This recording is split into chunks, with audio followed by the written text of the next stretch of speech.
Hey, welcome to Tabletop Skirmish Games. I'm Lee, and in this video we'll be going through all the Appendix special rules that you can find in the Kill Team core book.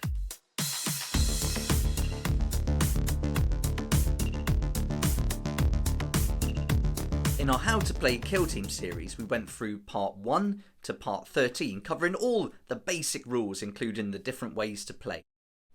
But in the back of the core book, there's an appendix section, which is 2 pages with 26 different rules. And you can find this starting on page 142 of that core book.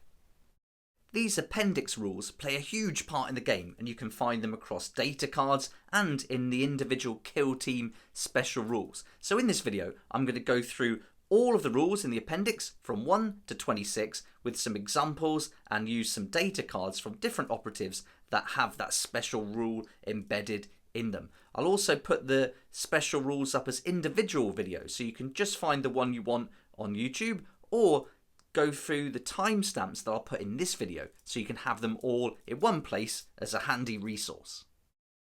Okay, let's get started with Appendix Special Rule number 1. Appendix Rule number 1, and this is APX, which will be AP followed by a number and represents armor penetration. And we can see an example of this with our heavy intercessor sergeant, and he's got the AP1 special rule for his executor bolt rifle. So for the armor penetration, each time a friendly operative makes a shooting attack with this weapon, subtract X from the defense of the target for that shooting attack. And X is the number after the weapon's AP, for example, AP1 that we can see here. And if 2 different APX special rules would be in effect for a shooting attack, they are not cumulative. The attacker selects which one to use. Appendix Special Rule number 2, and this is Barrage. And we can see an example of Barrage on our Spotter Veterans Mortar Barrage weapon here. And that's under the special rules section. So for Barrage, each time a friendly operative makes a shooting attack with this weapon, for that shooting attack, the automatic retention of defense dice as a result of cover is determined differently. Instead, if any part of the operative's base is hidden by a terrain feature from directly above, the defender can retain defense dice as if they were in cover. Appendix Special Rule number 3, and this is the Balanced Special Rule. And we can see an example of this with our Sicarian Ruststalker Trooper, who's got the Balanced Special Rule with the weapon, the Chawed Claw and Transonic Razor. And with the Balanced weapon, each time a friendly operative fights in combat or makes a shooting attack with this weapon, in the roll attack dice step of that combat or shooting attack, you can re-roll 1 of your attack dice.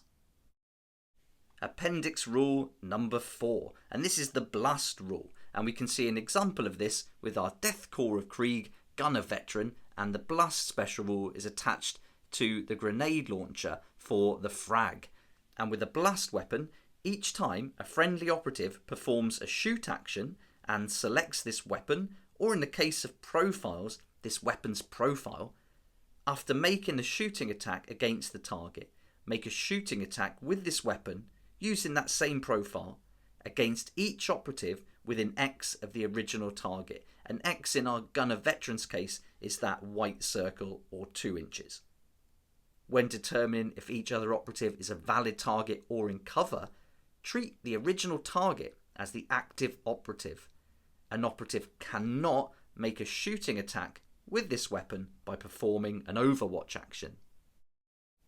Appendix Rule number 5, and this is the Brutal Special Rule, and we can see an example of this with our Boss Knob taken from the Orcs, and he's got the Brutal Special Rule applied to his Power Claw. And with Brutal, each time a friendly operative fights in combat with this weapon, in the resolve successful hit step of that combat, your opponent can only parry with critical hits. Appendix Rule number 6, and this is the Ceaseless Rule, and we can see an example of this with our MB3 recon drone who's got Ceaseless attached to the burst cannon ranged weapon. And with Ceaseless, each time a friendly operative fights in combat or makes a shooting attack with this weapon, in the roll attack dice step of that combat or shooting attack, you can re-roll any or all of your attack dice results of 1.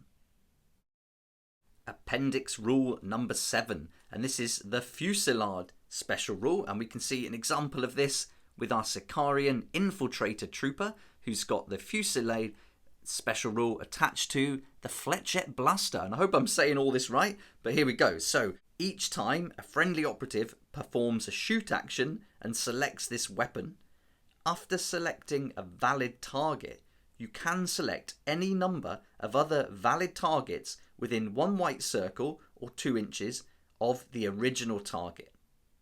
Distribute your attack dice between the targets you have selected. Make a shooting attack with this weapon using the same profile against each of the targets you have selected using the attack dice you've distributed to each of them.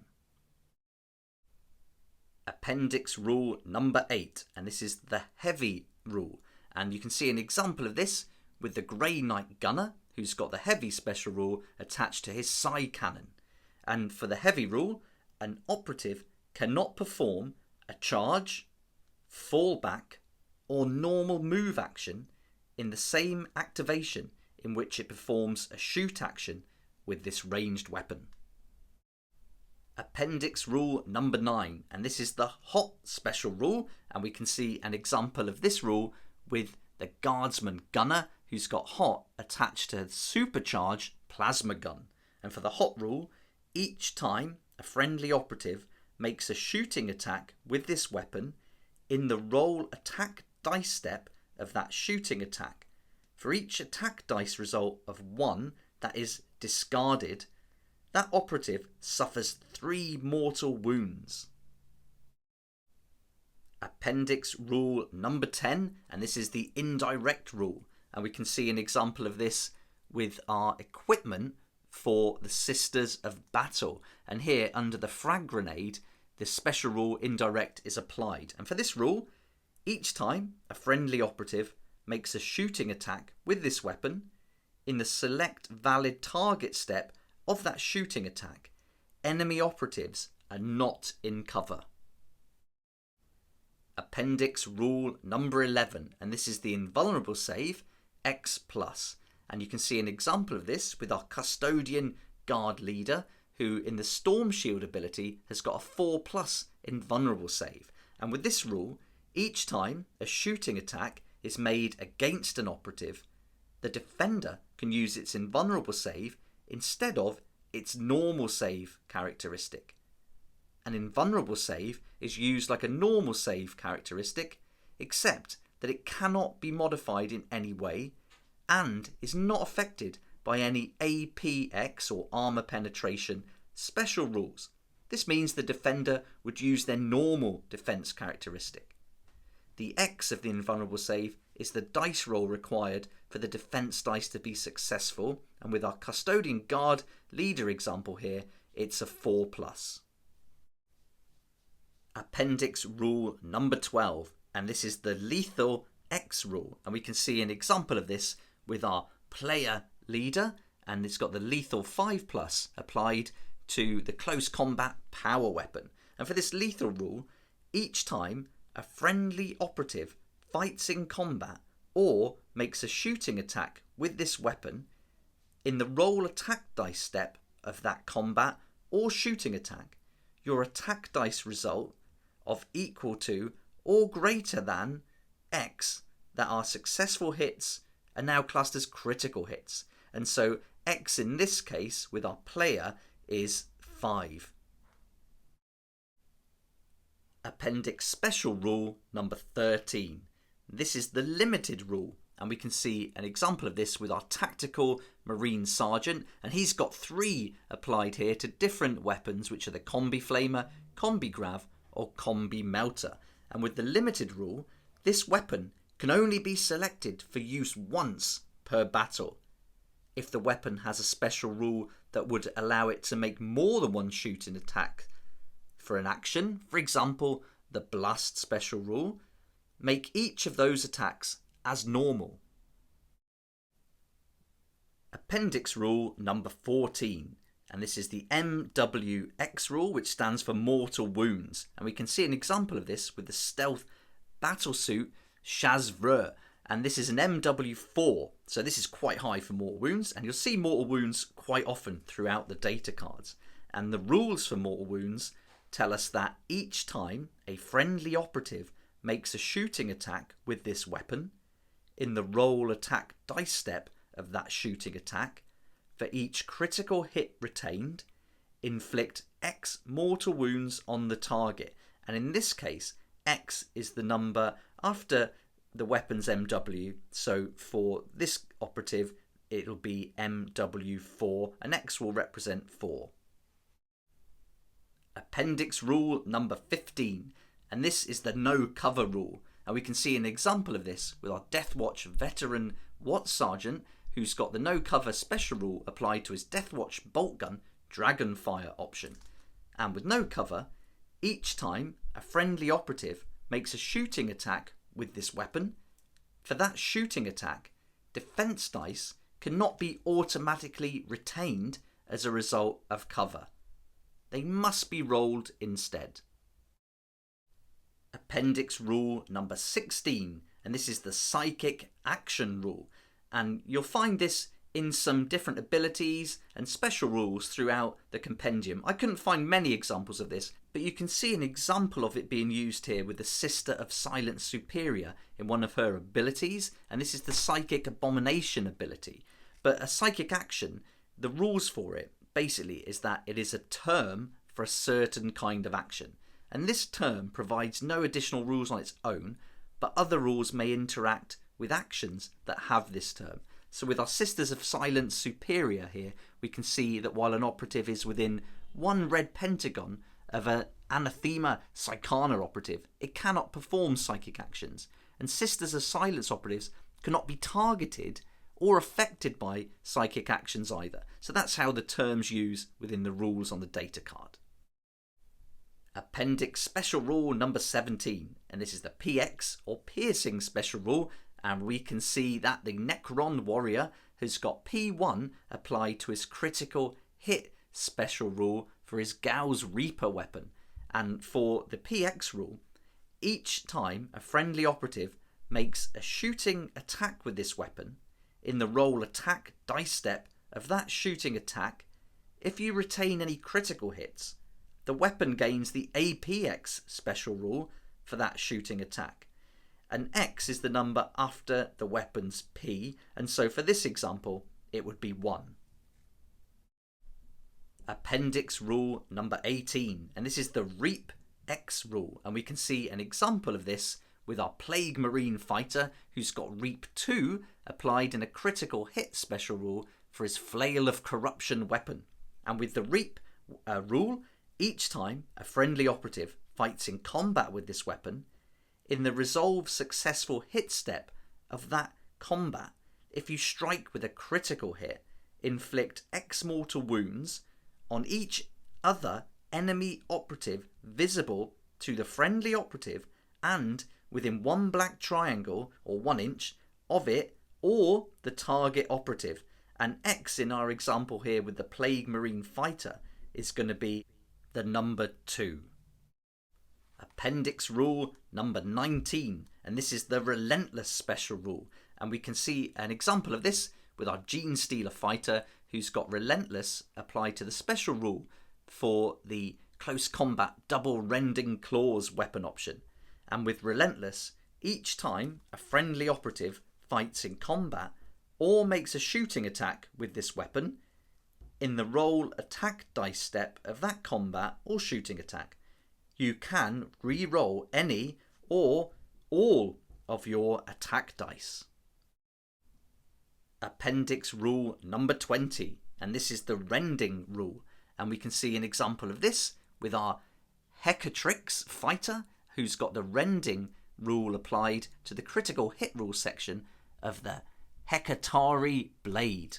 And with this Rending rule, each time a friendly operative fights in combat or makes a shooting action with this weapon, in the roll attack dice step of that combat or shooting attack, if you retain any critical hits, you can retain one normal hit as a critical hit. Appendix rule number 21, which is the RNG X, which represents range, and we can see an example of this with our hybrid metaphor leader who's got a range 1 red pentagon or 6 inches in the special rules section for the ranged weapon, the auto pistol. And for our range rule, each time a friendly operative makes a shooting attack with this weapon, only operatives within X, or in this case within that 1 red pentagon, are a valid target. All other rules for selecting a valid target still apply. Appendix rule number 22, and this is the silent rule, and we can see an example of this silent rule with our commando slasher boy who's got silent applied to his special rule for the ranged weapon, the throwing knives. And for this, while an operative has a conceal order, it can perform shoot actions if this is the ranged weapon or weapon profile that is selected for the shooting attack or attacks. Appendix rule number 23, and this is the Splash X special rule, and we can see an example of this with our immortal warrior from the Necrons who's got Splash 1 applied to the critical hit rule for the Tesla carbine, and this is a ranged weapon. So with Splash, each time a friendly operative makes a shooting attack with this weapon, in the roll attack dice step of that shooting attack, for each critical hit retained, inflict X mortal wounds on the target and each other operative visible to and within 1 white circle or 2 inches of it. And in this case, X is the number after the weapon, so for our Necron weapon, X would be 1. Appendix rule number 24, and this is the stun rule, and we can see an example of the stun rule with our commando comms boy who's got stun attached to his critical hit rule for his ranged weapon, the shocker pistol. And for stun, each time a friendly operative makes a shooting attack with this weapon, in the roll attack dice step of that shooting attack, if you retain any critical hits, subtract 1 from the target's APL. Each time a friendly operative fights in combat with this weapon, in the resolve successful hit step of that combat, there are 2 things you can do. The first time you strike with a critical hit, select one of your opponent's normal hits from that combat to be discarded. And the second time you strike with a critical hit, subtract 1 from the target's APL. Appendix rule number 25, and this is the Torrent X special rule, and we can see an example of this with our Sister of Silence Superior who's got Torrent followed by that 1 white circle or 2 inches under the special rule for the ranged weapon, the Flamer. And each time a friendly operative performs a shoot action or overwatch action and selects this weapon, after making the shooting attack against the target, it can make a shooting attack with this weapon against each other valid target within X of the original target and each other. And X in this case is the distance after the weapon's torrent, which is 1 white circle or 2 inches. Appendix special rule number 26, and this is the Unwieldy special rule, and we can see an example of this with our Cabalite heavy gunner who's got Unwieldy applied as a special rule to the ranged weapon, the Dark Lance. And for this, an operative can only make a shooting attack with this weapon if an extra AP is subtracted to perform a shoot action. It cannot make a shooting attack with this weapon by performing an overwatch action. That now covers all the rules as written in the appendix of the Kill Team core book, and I really hope this video helped you out. But if you've got any questions about any of these rules or anything else we've covered in the How to Play Kill Team series, then please add it in the comments section below. It'd be great to hear from you. You can find loads of other videos on my channel for Kill Team and other games, and these videos include painting, deep dives, how to play, and many other topics. I hope you enjoyed the video and found it helpful, and if you've got any questions, please add them in the comments section below. It'd be great to hear from you, and if I can help you out in any way, that would be awesome too. But thanks so much for watching. Can't wait to see you in the next episode of the series. Please like if you like it, subscribe for more videos like this, and don't forget to hit the notification bell to join me next time on Tabletop Skirmish Games. If you like this kind of content and would like to support the channel, then please check out my Patreon page, and thanks to everyone who's joined so far. It's really awesome. We hang out on Discord, talk about the hobby, share ideas and help each other out, and you'll get some perks there that you're not going to find anywhere else. So I'll put a link in the description, and it'll be great to see you there.